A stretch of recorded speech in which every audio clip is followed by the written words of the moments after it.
We are renovating this entire bathroom, and over here the homeowners want a new tub and shower surround, which means we gotta take out all this old stuff, including this header, this old shower. It's gonna get a little messy, but we're gonna show you exactly how to do it. First thing I need to do is take out this old shower door. I'm going to score the silicone first. Silicone's clear, so it's kind of hard to see, but you know it's there. And I'm just gonna score it all the way down so that when I do unscrew it, hopefully it'll pop right off. We gotta do it on the inside and the outside. What y'all up to? Huh? Not taking a shower. Now that all that is scored, I'm going to get my drill and unscrew it, and hopefully it'll pop out. I got Chris in the shower. Wait, why am I unscrewing this again? Push. Okay. Okay, that's one side. Ooh, and it's loose. Love it.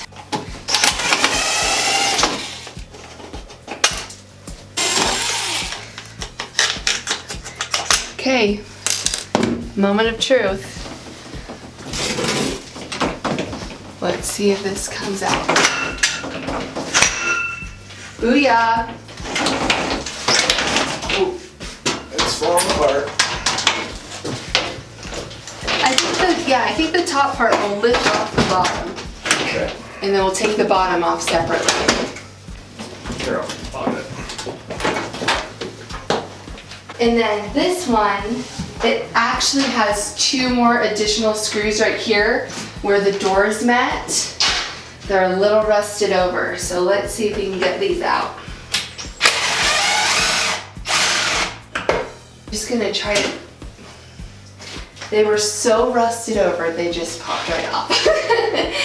So it looks like I might need to score that other side a little better, but that'll just pop right off. There we go. All right, now before we can take out the rest of the surround, we have to make sure we've turned the water off. And anytime you turn the water off at the house's main water shutoff, there's still pressure in the line. So open it up, wait for it to stop dripping. I mean, you can just leave that open for now. And when we take everything out, we will shut off the line back there in the wall, and then we'll be able to turn the house water back on. For this shower, it has one of these handlebars here. These are usually attached to the wall this way, and these caps have Allen wrench connections in there. They're usually very small, like a number 2. And so we're gonna check this one.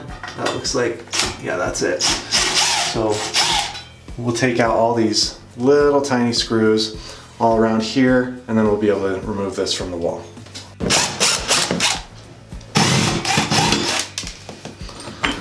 All right, there we go. The things to remove now, the shower head, usually those you can pull off just with your hand. They should only be hand tightened. So that one is coming off easy. All right. This little tiny screwdriver, just needed something to pry this off. Once we get that off, then we can have access, we can see into the wall and remove this carefully. And this plate here, this one is held on with just a couple of screws. Take that out. The driver only reaches for so far, and then you got to do the rest by hand. So on these knobs, there's a little cap here. You just kind of pry it out. Then you have access to the screw. Once you've got that off, get it the rest of the way. Pull that off first. Is it glued and screwed? Because I see the screws here. Well, those ones we just took out. Those are the anchors. But there are some screws. This surround is probably just glued in. But you can see the base, there's a little flange here that probably has screws into the studs. So we'll break this part up first, take it out, and then we'll deal with the base. So that's why you're not going to be salvaging any of this. when you think of that. Some of these pieces right here, they're holding things in place. We're just going to break some of these out, and that'll make it easier for us as we rip this out.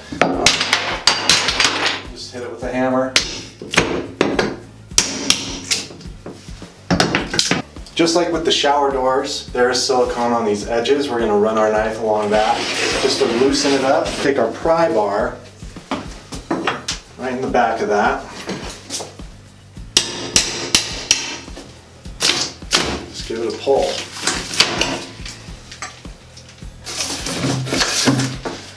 And we're going to replace a lot of the sheetrock so we don't have to worry about any of that. We want to open all of this up so we can see what we're doing.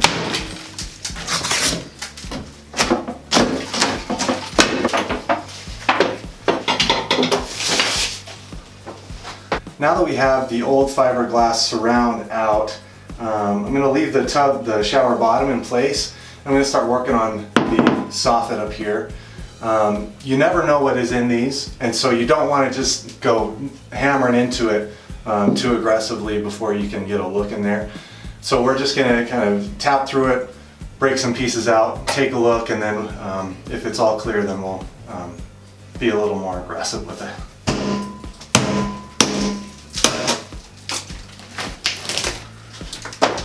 Now that I've got this open, I can see up, and sometimes these soffits are added after the fact and you have some sheetrock above it. Not the case here. I can see up into the attic, and this is all insulation that's coming down from there. We're going to take all this out, and when we sheetrock up above for the new shower, we'll go back up, add the insulation. We obviously demoed a lot of this. We have a little more work to do here. We are going to lift this frame up and re-insulate from the attic so that we have a lot more shower space here, and basically take the rest of this drywall down to the studs and cinder block in preparation for the new tub and shower surround. We've done a lot of demoing here. As you can see, we took the soffit out here, we replaced the drywall in the ceiling, insulated that, and now we're just about ready to bring the tub in. So what we're doing to prepare, if you come in here, you can see we have cut an access hole down in the basement so that we can access the pipes after we get the tub in place. We'll get it secured, and then we can finish all the plumbing from downstairs. If you don't have this option, you're going to have to put the tub in place and then just move the pipes around until things fit, and then remove the tub and get things stabilized there. Also, because we're going up against brick here on these walls, we've added a few nailers, just screwed them into the brick with some concrete anchors. And typically, you know, in most jobs like this, you'll have studs that you can actually connect to, but this is so we can actually connect the tub to the wall and screw it in place. So a lot going on over here. We have pre-fit the drains. That'll make it a lot easier for us just to get it in place, and then we can hook it up from down below. Let me show you the bottom of the tub. So we have some mortar that we're going to use in the base of the tub area, and this will just set right down in the mortar. It has these legs to keep it at the right angle. The mortar will fill up these holes, and what that does, it keeps the tub from shaking when you step into it and from feeling loose and wobbly. So we're going to go mix that mortar, and we'll get this in place and show you that. We have our mortar all ready to go. I'm going to lay it down and show you that. You want it to be a little bit thicker than just a classic like thin set for a tile.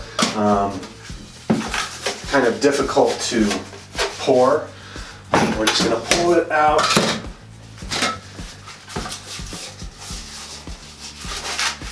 And spread it around.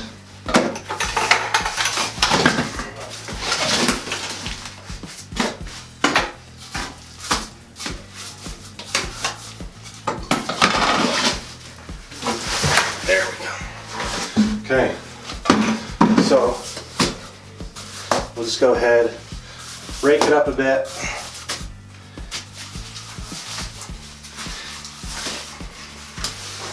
And it doesn't need to cover the entire surface. You just kind of want it to be in that base where it can fill in some of those holes and stabilize the bottom of it.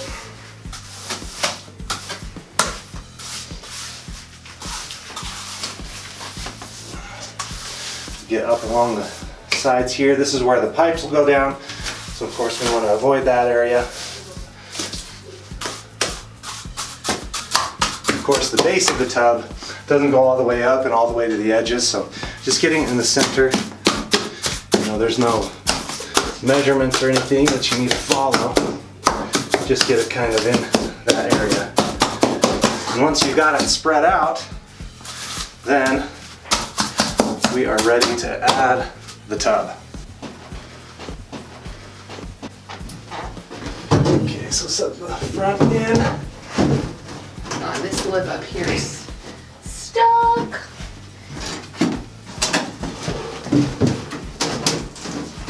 Should push it in there. Okay, a little far. Lift it up. There we go. There we go.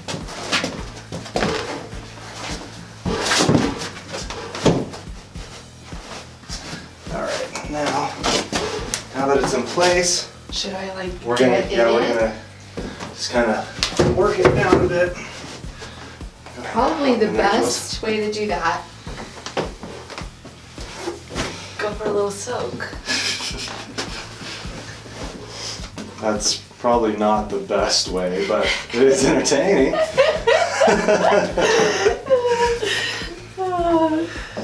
It feels a lot more secure. Yeah. So we want to get it. Yeah. Does that feel secure? Yeah. I mean, once we screw it in place, so it's, if you jiggle it a little bit, it's pretty firm. And once we're going to take some screws and put them into our nailers here, just right through the flange, all along the edge. You can see that the tub comes out a little bit further right here than the actual wall does. The tub that used to be in here back in the 50s was quite a bit more narrow. So the way that we're going to address that is we're going to build a little pillar that comes out about yay far all the way up, and that'll even it out. But first I'm going to secure this in place. Because this is fiberglass, you don't want to go just putting screws directly into it. It can crack and damage the flange here. So we're going to pre-drill our holes. And I'll show you this first one, and then I'll just go around and do the rest.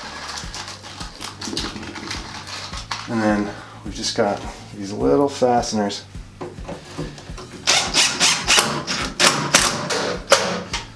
Okay, that's in place. We're going to finish the plumbing for our shower in our tub here, getting that in place, and then we'll be ready to put the surround in. This shower surround we're starting to put in place, and it actually just kind of pops right on the tub. It has these little areas where the Pockets, if you will. pockets, slots.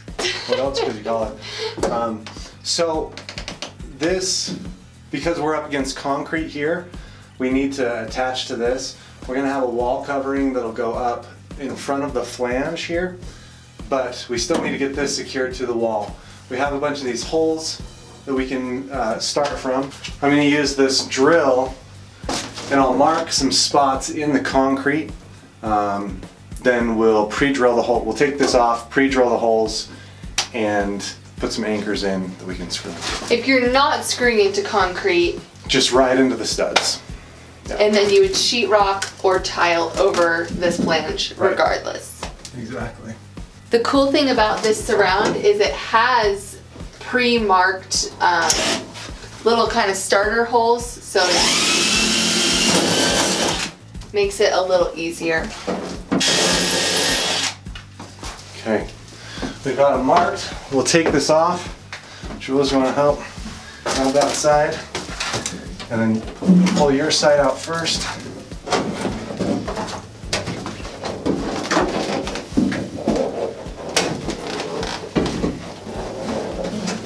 Take it on out. Lift it up.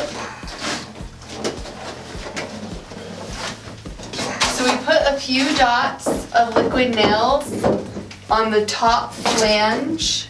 Just on the back up against the wall.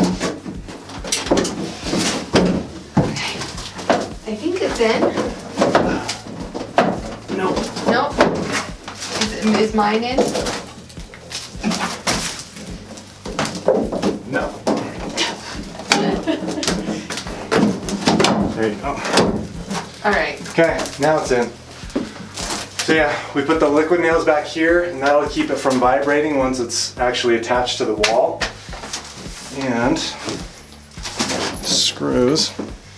So as you can see, a surround is a really quick, inexpensive way to get your shower in literally an afternoon. Ideally, you would have a flathead screw for something like this because you have your sheetrock or your wall covering coming over this. Because we're using concrete anchors, we're using the screws that came along with that.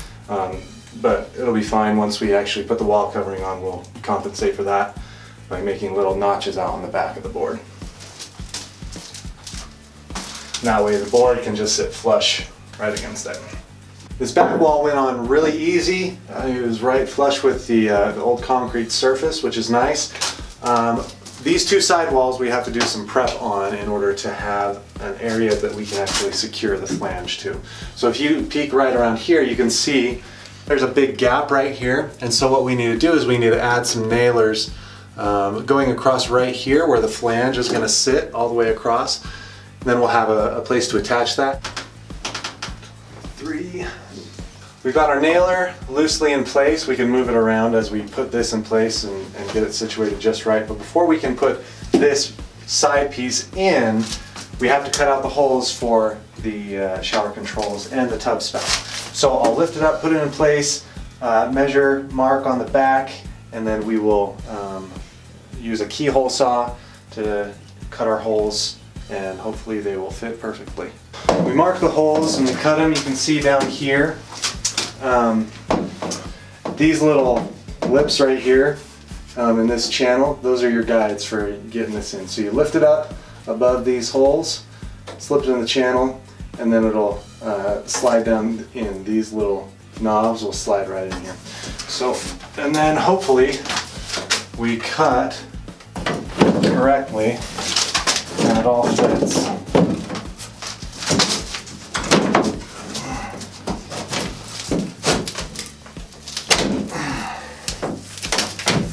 Okay, I think that'll work. We'll trim up this hole just a smidge, but yeah, I think we're real close. As soon as we get the hardware on, it'll cover these holes up nice, and it'll look perfect.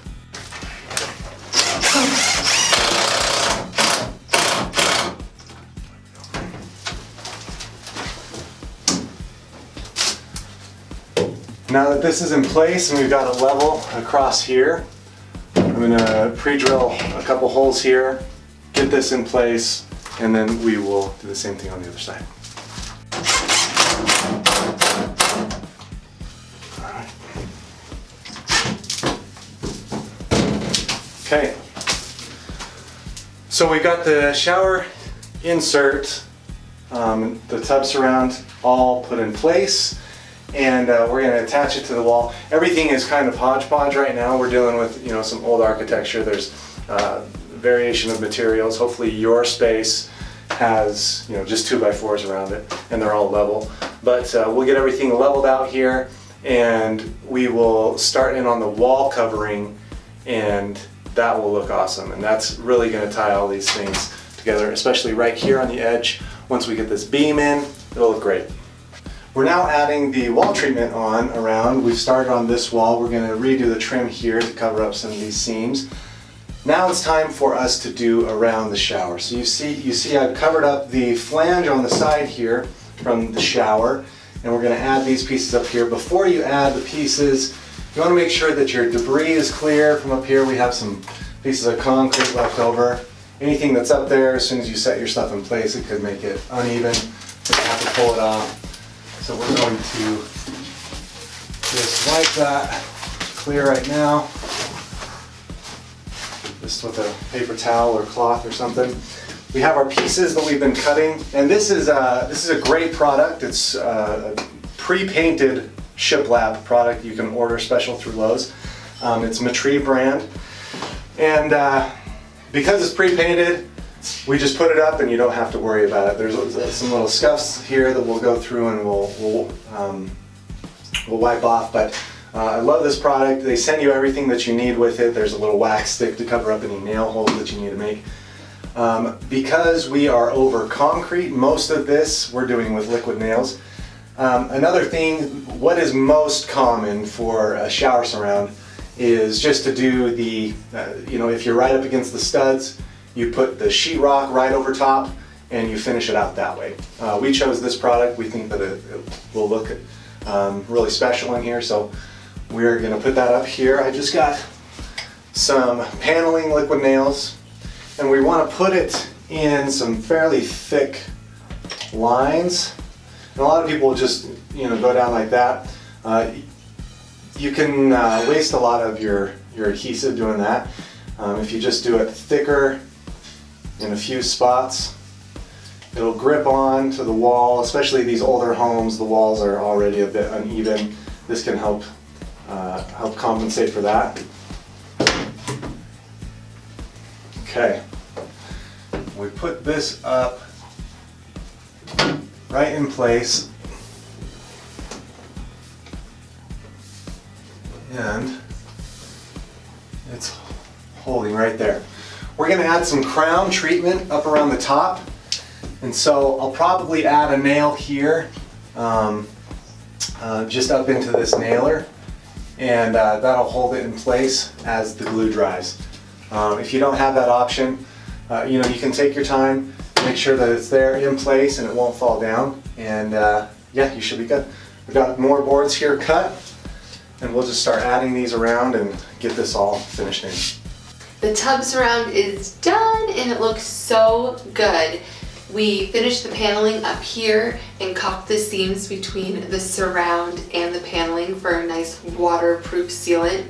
That seal is something that you're going to want to keep an eye on because you should be caulking every 1 to 2 years. You might have to reseal that to make sure no water gets behind it. But the great thing about a surround is it is all one piece, so you don't have to worry about those seams. Even the seams in the surround overlap, so no water is going to get behind it. It's a really, really wonderful, budget-friendly bathroom element that you can DIY yourself.